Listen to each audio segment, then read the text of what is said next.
Boa noite. Boa noite. O aquecimento dos oceanos atinge um nível inédito nos estudos científicos. Pesquisadores culpam a queima de combustíveis fósseis. 5 pessoas morrem numa cratera aberta pela chuva em Goiás. Uma das maiores feiras brasileiras do agronegócio destaca tecnologias sustentáveis para o meio ambiente. A historiadora e antropóloga Lilia Schwartz é eleita para a Academia Brasileira de Letras. Os Estados Unidos anunciam a construção de um porto para levar ajuda à faixa de Gaza. E um estudo sobre a violência contra as brasileiras revela um país assustador. Uma mulher assassinada a cada 6 horas. O Jornal Nacional está começando.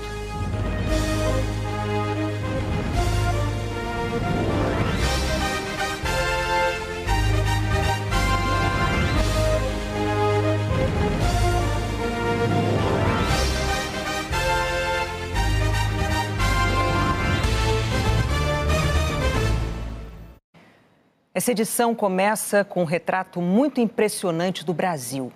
Impressionante no sentido ruim, porque o Fórum Brasileiro de Segurança Pública apresentou hoje alguns números da violência contra as mulheres.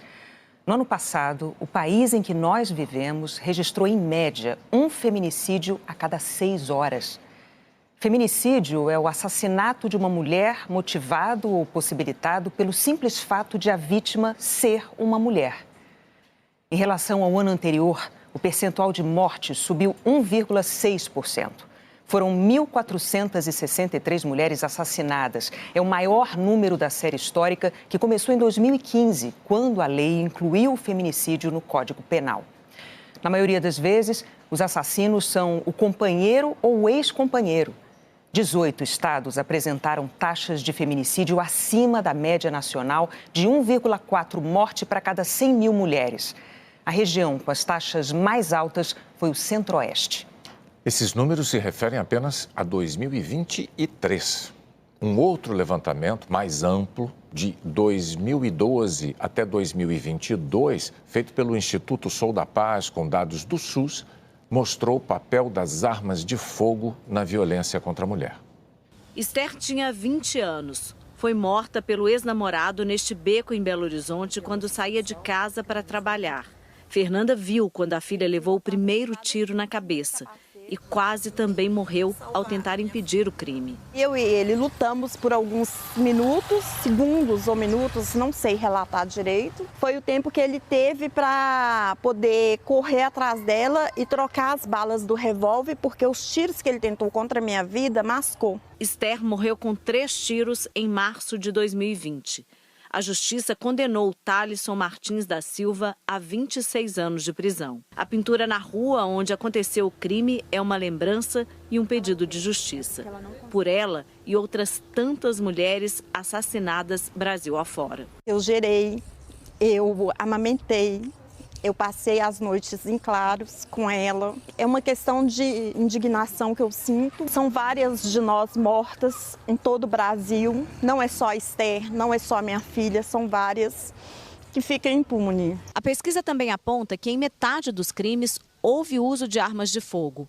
E essas armas também foram usadas para praticar outras agressões contra as mulheres, como violência sexual, psicológica e financeira. Em 2022, de cada 10 mulheres assassinadas por arma de fogo, 7 eram negras. E quase 40% dos crimes cometidos com esse tipo de arma aconteceram dentro de casa.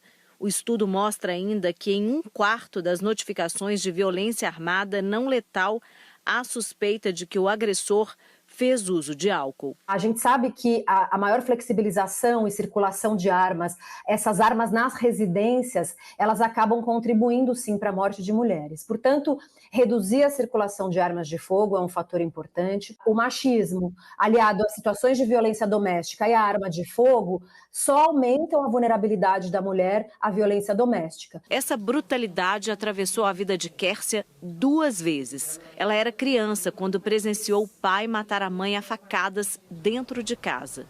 Anos mais tarde, um ex-namorado atacou a irmã dela. Ana Clara levou um tiro na testa na clínica de fisioterapia onde trabalhava em Belo Horizonte. Ela tinha medida protetiva. O homem se matou em seguida. Ana tem sequelas graves, não fala nem movimenta o corpo. Depende de cuidados 24 horas. Eu tenho muito medo, porque eu tenho uma filha, né? A mente do homem tem que mudar. Então, eu acho que talvez daqui para lá, essas crianças de hoje tenham uma mentalidade diferente e isso melhore lá no futuro. A Justiça ordenou a suspensão de concursos de polícias militares e de bombeiros no Distrito Federal e em 9 estados brasileiros.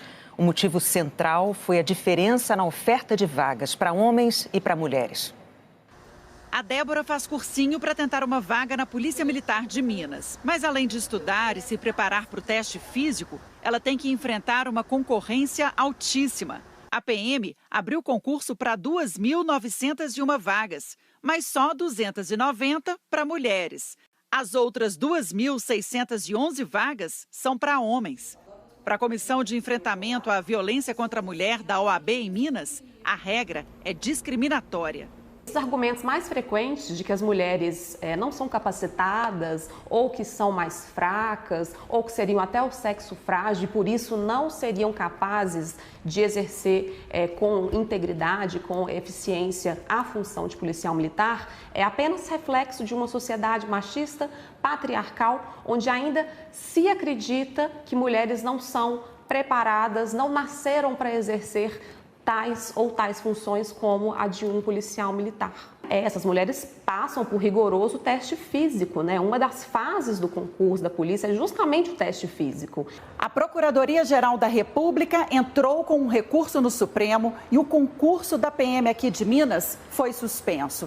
Os ministros entenderam que a regra de reservar uma minoria de vagas para as mulheres é inconstitucional.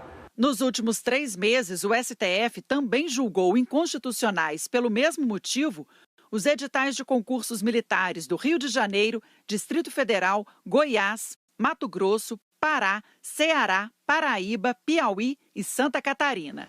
A Débora comemorou. Eu acho que foi uma decisão assertiva a ponto de conseguir colocar ampla concorrência e igualar os gêneros. A PM de Minas disse que se baseou na lei estadual. O professor de Direito Constitucional da Universidade Federal de Minas Gerais explica que, mesmo que leis estaduais autorizem reserva de vaga por sexo, o que vale é a Constituição Federal. Tanto a Constituição do Estado quanto as leis do Estado, elas não podem descumprir a norma mais importante do país, que é a Constituição Federal.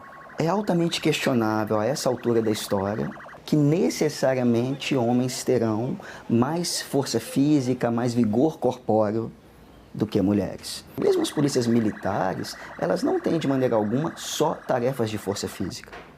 Pelo contrário, é bom que elas tenham, é fundamental que elas tenham também outros tipos de trabalho de inteligência, trabalho administrativo, o que diminui ainda mais a força do argumento de que o vigor físico é determinante para permitir uma distinção como essa entre homens e mulheres no concurso para a polícia. Diante da polêmica, a Polícia Militar de Minas cancelou o concurso e disse que vai fazer um novo edital. De acordo com o Fórum Brasileiro de Segurança, a média de participação de mulheres na PM brasileira em março do ano passado era de 12%. Cláudia entrou na PM mineira aos 18 anos. Ao longo de 3 décadas de carreira, chegou ao posto de coronel. Eu entendo que a participação da mulher nas instituições policiais ela é extremamente importante. Depois de treinada, depois de qualificada, ela pode exercer qualquer função. Uma lei promulgada nesta semana pela Câmara Distrital provocou reação negativa do governador do DF. A lei instituiu um novo direito para as servidoras públicas.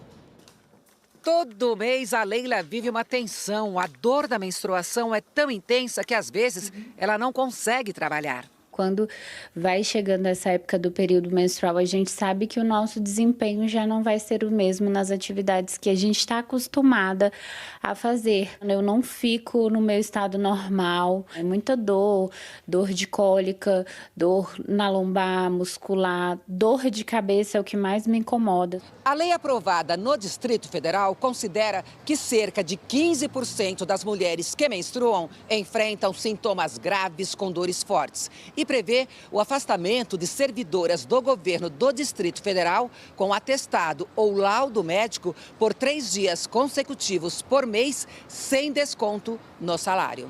Há leis parecidas em países como Espanha, Japão, Indonésia, Coreia do Sul e Zâmbia. O doutor Ângelo atesta que para algumas mulheres a cólica, o fluxo menstrual, os sintomas são tão graves que impedem mesmo, inviabilizam o trabalho, como já aconteceu com a Leila. Não é incomum a gente ver a paciente trabalhando com anemia, né? Porque sangra muito todo mês, aí fica cansada, fadigada, e naquele período que está sangrando ela vai ficar mais ainda debilitada. Às vezes, né, tem sangramento intenso que passa por constrangimento durante o trabalho, né? Porque a menstruação não tem, algumas das vezes, o momento certo de descer. Tem paciente que sente muita cólica, a ponto de ter que tomar medicamentos fortes, medicamentos endovenosos, né? Medicamentos com derivados de opioide, que dá muita sonolência, né? E a paciente fica, de fato, sem condições de trabalhar. O projeto foi aprovado pela Câmara Distrital. O governador Ibanez Rocha, do MDB, vetou, mas os deputados distritais derrubaram o veto e esta semana promulgaram a lei. O governo afirmou em nota que vai recorrer ao Supremo Tribunal Federal para tentar derrubar a lei, alegando vício de origem, uma vez que a Câmara Legislativa não tem competência para legislar sobre regulamentação da administração, o que é de exclusiva responsabilidade do Poder Executivo.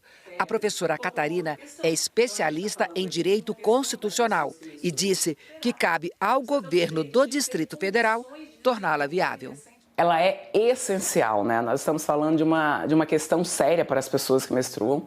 E essa lei, toda lei, na verdade, a viabilidade dela, ela se dá muitas vezes depois que ela é aprovada, né? Então, a lei está aí e nós, sociedade, gestores públicos, né, precisamos fazer com que o sistema funcione para que a lei seja viabilizada, para que a lei seja implementada. Enquanto não houver uma posição do Supremo, a lei está em vigor e o governo tem que cumpri-la. Uma transformação que ocorreu nos lares brasileiros está obrigando milhões de pessoas a se desdobrarem em cuidados com os parentes que vivem debaixo do mesmo teto. Os mais novos e também os mais velhos. A Juliana precisou abrir mão de um emprego numa multinacional para tomar conta da família.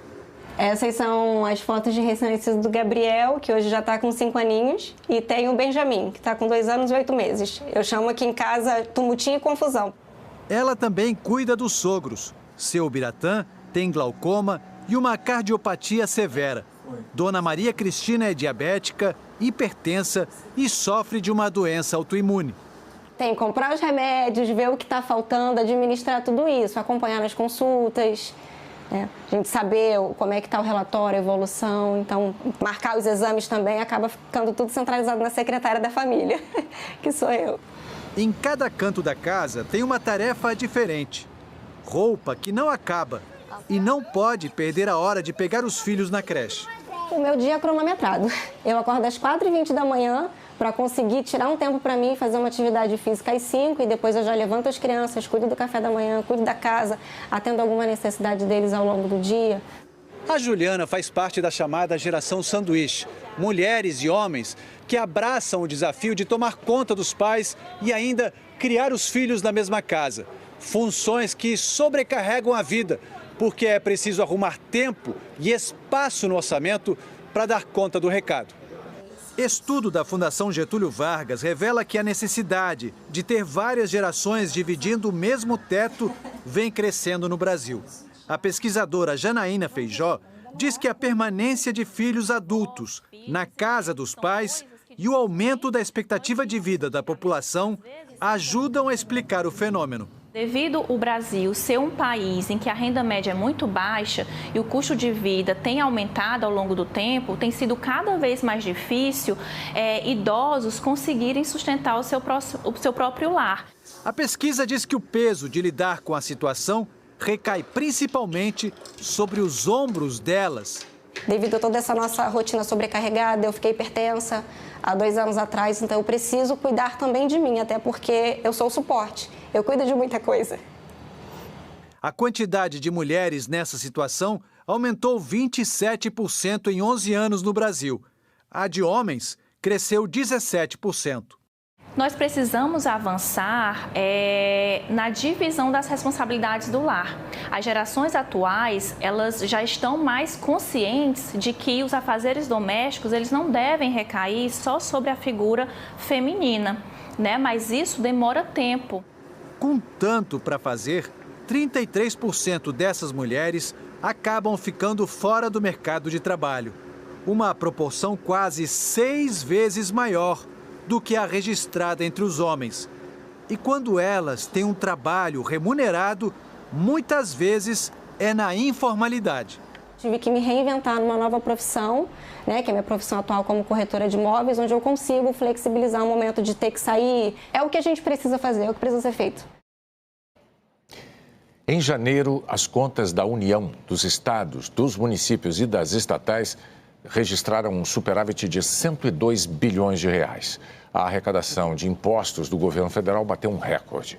A dívida pública de 8 trilhões e 200 bilhões correspondeu a 75% do produto interno bruto, o conjunto de todos os bens e serviços produzidos pelo país no período.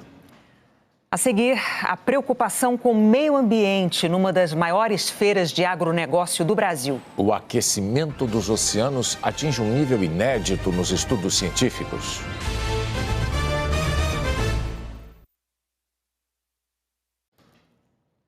Os oceanos atingiram a temperatura mais alta já registrada pelos cientistas. E eles afirmam que o aquecimento dos mares e de todo o planeta é causado pela queima de combustíveis fósseis.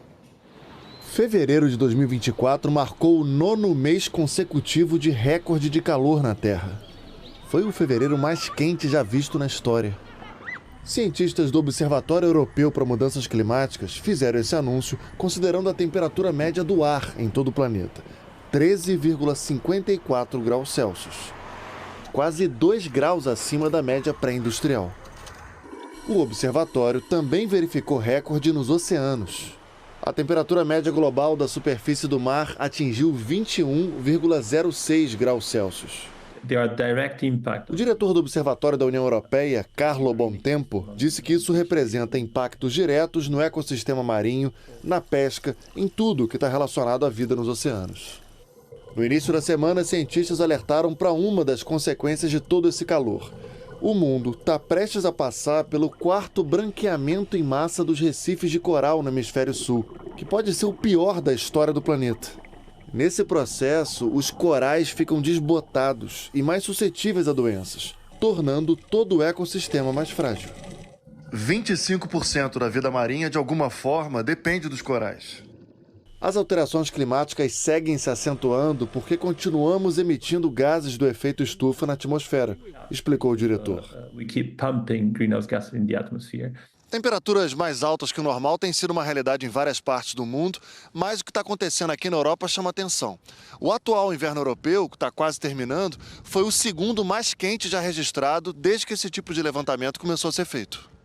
Um outro relatório divulgado hoje pela ONG independente Climate Central traz mais sintomas da emergência climática. Nos últimos meses, aproximadamente 80% da população mundial, 6,7 bilhões de pessoas, foram expostas a um calor fora do normal ligado às mudanças do clima. Tecnologias para preservar o meio ambiente são destaque numa feira agropecuária no Rio Grande do Sul. A família dona dessa propriedade em Sertão, no norte do Rio Grande do Sul, está implantando um sistema de fertirrigação. Os dejetos dos animais vão servir para adubação. A energia solar abastece os equipamentos de ordenha. E a gente cada vez mais tem que pensar no meio ambiente, né?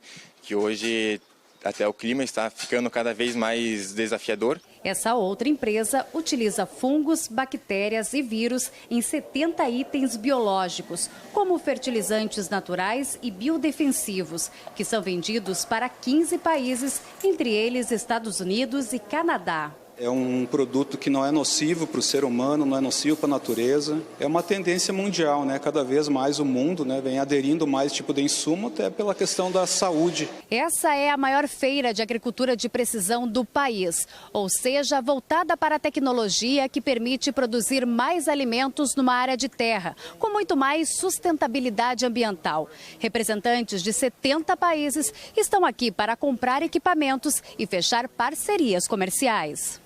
Como Xuan, que é cônsul comercial do Vietnã. Ele afirma que há muitas oportunidades para que a economia do país dele e do Brasil cresçam juntas.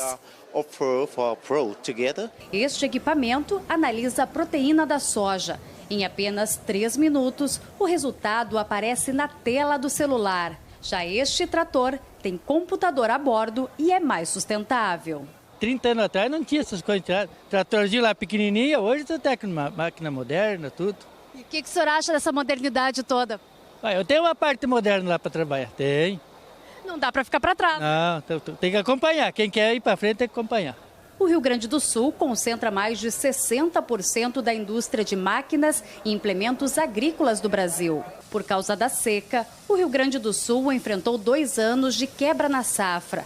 Agora, a previsão é de recorde na produção de soja, com mais de 22 milhões de toneladas. Se nós olharmos o PIB do Brasil 2,9 e o agronegócio contribuiu com mais de 15% no PIB do brasileiro. Então aí representa e mostra a força que o agro tem, a importância que o agro tem e por isso temos que valorizar cada vez mais o nosso produtor, as nossas indústrias e o nosso segmento produtivo. Até amanhã, a Expo Direto em Não Me Toque deve receber mais de 320 mil visitantes e fechar cerca de 7 bilhões de reais em negócios.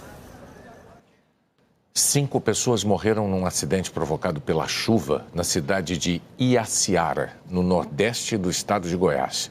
Durante a madrugada, o Riacho das Areias transbordou e a força da água abriu uma cratera na rodovia.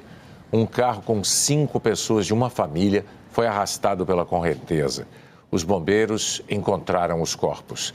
A rodovia está interditada. Vamos ver como fica o tempo amanhã em todo o Brasil. Eliana, boa noite. Oi, Renata. Boa noite para você, para o Bonner e boa noite para você. Nesse momento, ainda há muitas nuvens de chuva em grande parte do Brasil. No norte do Rio Grande do Sul, oeste de Santa Catarina e do Paraná, leste de Mato Grosso do Sul, em grande parte de Mato Grosso e Goiás, na divisa de São Paulo com Minas Gerais e do norte do país ao litoral nordestino. O risco de temporal é maior nestas áreas, do Rio Grande do Norte até o leste do Amazonas e do centro-sul de Minas e do Rio de Janeiro até o Rio Grande do Sul.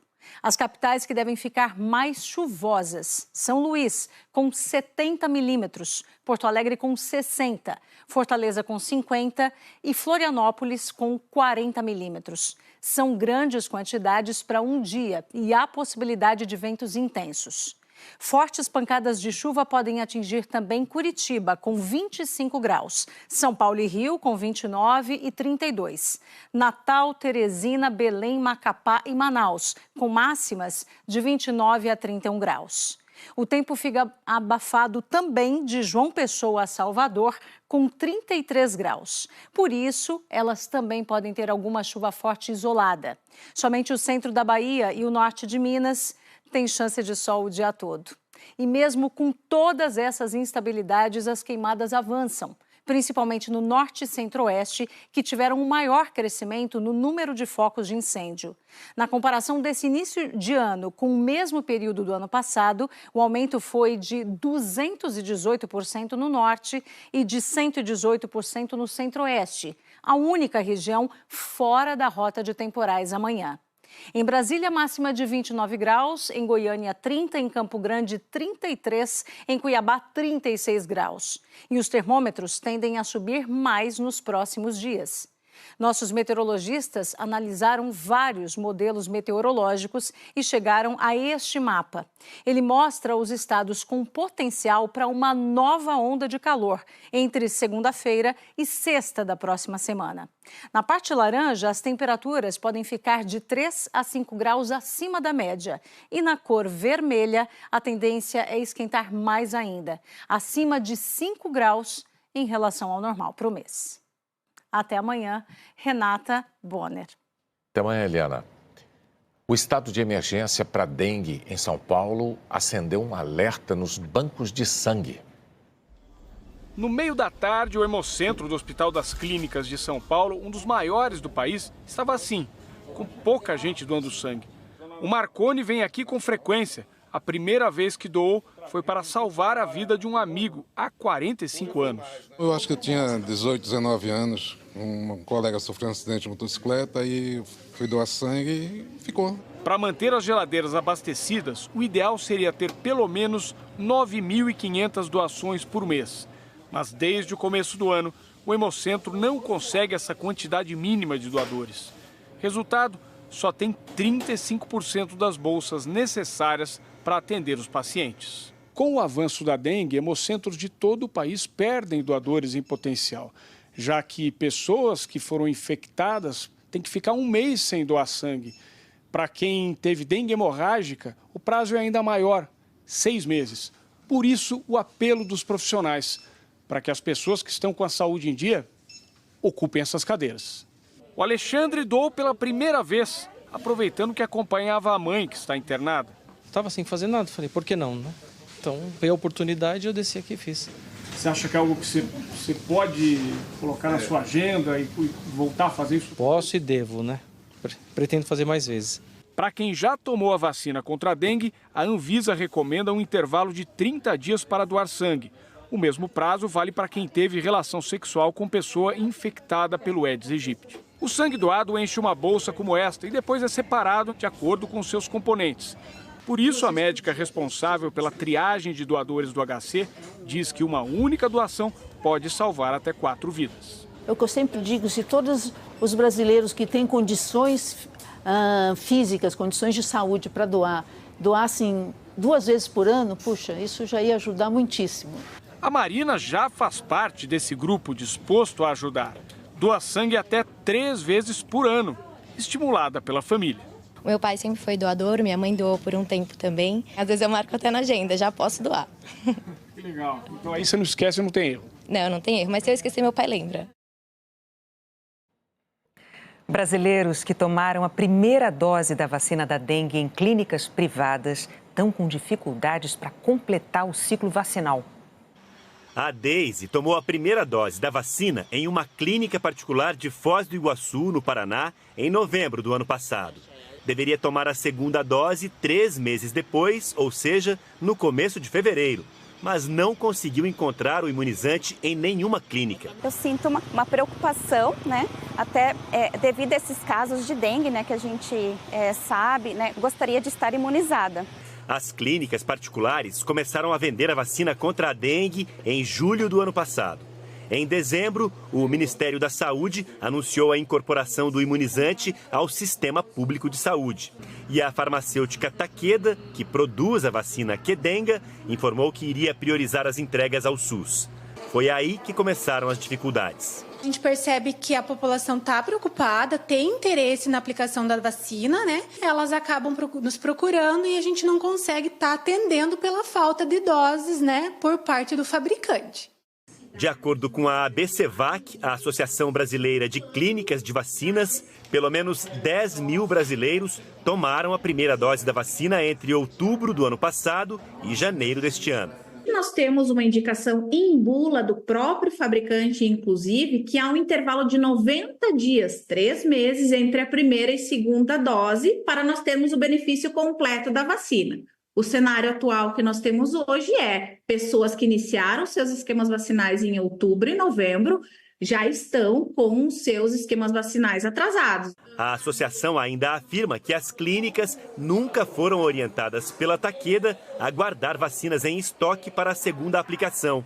Após os apelos das clínicas, a Takeda prometeu entregar 70% das doses necessárias para concluir o ciclo vacinal de quem já tomou a primeira dose, mas não definiu um prazo para a entrega.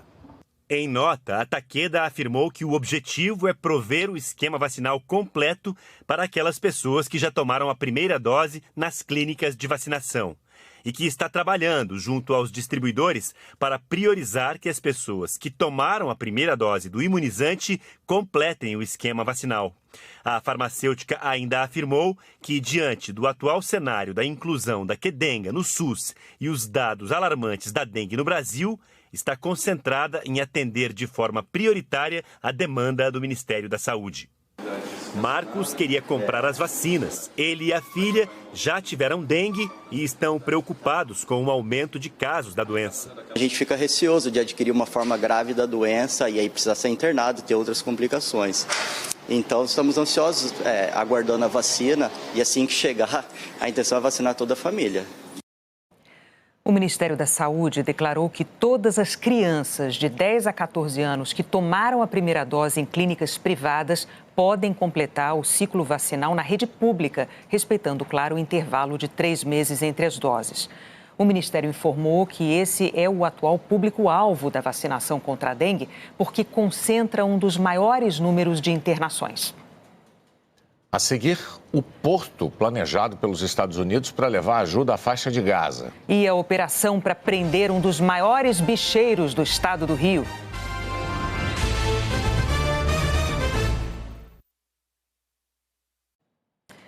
O ministro Ribeiro Dantas, do Superior Tribunal de Justiça, suspendeu o afastamento de Emanuel Pinheiro do cargo de prefeito de Cuiabá. Para ele reassumir o cargo agora, é preciso que a Câmara de Vereadores receba a notificação. A Polícia Civil e o Ministério Público fizeram hoje uma operação para prender um dos maiores bicheiros do estado do Rio. Agentes da Polícia Civil e do Ministério Público do Rio estiveram em endereços da capital e da Baixada Fluminense. O principal alvo era o bicheiro Bernardo Belo, que não foi encontrado e é considerado foragido. As investigações começaram após a morte do advogado Carlos Daniel Ferreira Dias em 2022 em Niterói. Segundo a polícia, Carlos Daniel representava o sócio de Bernardo Belo numa empresa que vendia kits para churrasco. Segundo a polícia, Bernardo e o sócio se desentenderam e o advogado incentivou o cliente a denunciar Bernardo Belo. O advogado foi morto logo depois. Relatórios financeiros interceptados pela polícia apontam que os lucros da empresa de churrasco eram superfaturados e usados para justificar ganhos da quadrilha com atividades ilícitas, como o jogo do bicho. Só nos últimos 5 anos, a empresa movimentou mais de 22 milhões de reais. Outra atividade superfaturada, segundo a polícia, era a venda de roupas numa loja na zona oeste do Rio. As investigações revelaram uma movimentação de mais de 70 milhões de reais em 7 meses de 2021, durante a pandemia de Covid. Essa é a terceira fase da Operação As de Ouros, que mira o combate à lavagem de dinheiro feita pela quadrilha chefiada por Bernardo Belo. Os agentes apreenderam documentos em postos de gasolina, lojas e empresas do grupo. E a Justiça determinou a apreensão de carros de luxo, lancha e de 250 animais, entre bois e cavalos de raça, numa fazenda em Pati do Alferes, no interior do estado. A polícia esteve na chamada Casa de Vidro, na zona oeste do Rio, um dos endereços de Bernardo Belo. Mas quem está morando ali é o jogador do Flamengo, Eric Pulgar. Ele mostrou aos policiais que aluga o imóvel da ex-mulher de Bernardo Belo, Tamara Garcia, por R$70 mil ao mês, pagos em dinheiro vivo. Tamara é filha do bicheiro Valdomiro Paes Garcia, o Maninho, morto em 2004. Ela e o jogador não são investigados. Ao todo, na ação de hoje, 13 pessoas foram denunciadas. 9 tiveram bens apreendidos e contas bloqueadas, como a mãe de Bernardo, Sônia Maria Rossi. Além de Bernardo Belo, 2 homens ainda são procurados: Diego Braz dos Santos e o ex-policial militar Marcelo Sarmento Mendes. 5 alvos já estavam na cadeia. Com eles, a polícia apreendeu celulares. Policiais rodoviários federais trocaram tiros com milicianos numa das principais vias expressas do Rio. Os agentes interceptaram 4 carros que tinham acabado de sair de uma comunidade em que os milicianos disputam território com traficantes. Os policiais rodoviários federais prenderam 15 criminosos e apreenderam 12 fuzis, 7 pistolas e mais de 1.000 cartuchos de munição. Um bandido conseguiu fugir. O presidente americano Joe Biden pretende construir um porto na faixa de Gaza para facilitar a chegada de ajuda humanitária aos palestinos. A proposta é abrir uma rota alternativa para aumentar o acesso de ajuda humanitária. França, Jordânia, Bélgica e Estados Unidos têm usado aviões para lançar cargas com alimentos e medicamentos nos últimos dias. Hoje, o principal acesso por terra é a passagem de Rafah, na fronteira com o Egito. O desespero dos palestinos atrás dos caminhões vem chocando o mundo. Este levava farinha, água e alimentos enlatados do Egito e da Turquia. A ideia agora é construir um porto temporário para a entrada de ajuda. Ainda não se sabe o local exato na costa do Mediterrâneo, mas a base de apoio deve ser na ilha de Chipre, que fica a 380 quilômetros de Gaza. O porto seria montado no mar a partir de navios e levado até a costa sem que militares americanos precisem entrar em solo palestino. O porto temporário deve ser construído pelos Estados Unidos. A expectativa é que o anúncio seja feito pelo presidente Joe Biden hoje à noite, no discurso anual à nação. Biden vai falar sobre as realizações de governo no último ano e os projetos para o futuro. A guerra em Gaza é um dos assuntos que o presidente precisa abordar, em meio às críticas que vem recebendo pelo apoio ao governo de Israel. Uma autoridade israelense disse à imprensa local que Israel apoia totalmente a implantação de um porto temporário na costa de Gaza e que vai coordenar o projeto com os Estados Unidos. A fiscalização é uma das principais preocupações de Israel, para que armas não cheguem às mãos do Hamas em meio às cargas de ajuda humanitária. É o que tem dificultado a entrada dos comboios por terra também.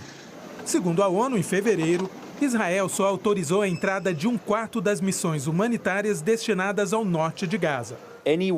Hoje, o porta-voz do secretário-geral das Nações Unidas disse que qualquer forma de levar mais ajuda a Gaza é boa, seja de navio ou avião, mas que o foco da comunidade internacional deve ser em aumentar a escala da distribuição e da entrada de ajuda por terra. Até agora, não houve avanço nas negociações para um cessar-fogo antes do mês sagrado dos muçulmanos, que começa no domingo. A Suécia aderiu oficialmente à Aliança Militar do Ocidente depois de 200 anos de uma política de neutralidade. O primeiro-ministro sueco, Ulf Kristersson, entregou a documentação final ao governo dos Estados Unidos em Washington. 2 anos atrás, a expansão da OTAN foi um dos argumentos da Rússia para invadir a Ucrânia. E foi essa invasão que levou a Suécia e a Finlândia a aderirem ao bloco, que agora tem 32 países. A seguir, a nova imortal da Academia Brasileira de Letras. E as novas atrações do Rock in Rio.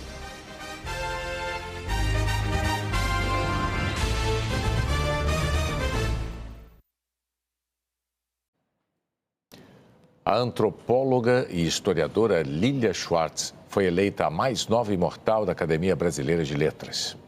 Na cerimônia, as cédulas foram queimadas num ritual tradicional da academia. Lilia Schwartz foi eleita com 24 dos 38 votos e assim se torna a 11ª mulher imortal na história da Academia Brasileira de Letras. Lilia é antropóloga, historiadora, escritora e professora da Universidade de São Paulo. Já publicou mais de 30 livros, muitos deles sobre a história do Brasil, como O Espetáculo das Raças, Brasil, uma biografia, sobre o autoritarismo brasileiro e o sequestro da independência, uma história da construção do mito do 7 de setembro. Vencedora do Prêmio Jabuti, o mais prestigiado da literatura brasileira, em várias categorias, Lilia criou em parceria com o marido a editora Companhia das Letras, no final da década de 80. É importante que a gente mantenha a nossa tradição de ter os maiores historiadores brasileiros aqui. Nós já temos vários deles e a Lilia é uma grande historiadora, vai render bons frutos aqui para a academia. Lilia Schwartz vai ocupar a cadeira de número 9, que era do diplomata e historiador Alberto da Costa e Silva. Ele morreu em novembro do ano passado. É um lugar com um valor ainda mais especial para Lília, que considera Alberto seu segundo pai. Desculpe a emoção, Alberto era o meu pai afetivo, meu pai emocional, meu pai intelectual. Eu herdei dele essa paixão pela equidade, essa ideia de que o Brasil é um país muito desigual, tanto no critério mulheres como no critério racial propriamente dito. A escritora defende a preservação da memória do país e um olhar mais plural para a nossa história. Já dizia Mário de Andrade, seu personagem Macunaíma, triste do país que não tem memória, né? A ADL é uma instituição de memória. E eu tenho esse compromisso com essa ideia de que nós não precisamos de uma história única. Nós precisamos, como diz a Chimamanda, nós precisamos de uma história plural, inclusiva, e que a gente agora invista nesse silêncio.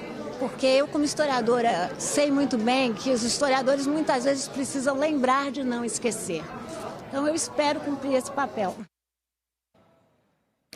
A organização do Rock in Rio anunciou hoje novos nomes para a edição de 40 anos do festival. O canadense Shawn Mendes vai ser o principal astro do palco mundo no dia 22 de setembro. O festival anunciou que o cantor americano Ne-Yo vai se apresentar no mesmo dia. O show de Charlie Puth, também americano, é no dia 19. Lued Luna, Xênia França e Tássia Reis abrem o palco Sunset no dia 20 de setembro. O Jornal da Globo é depois de This Is Us. Boa noite. Boa noite, até amanhã.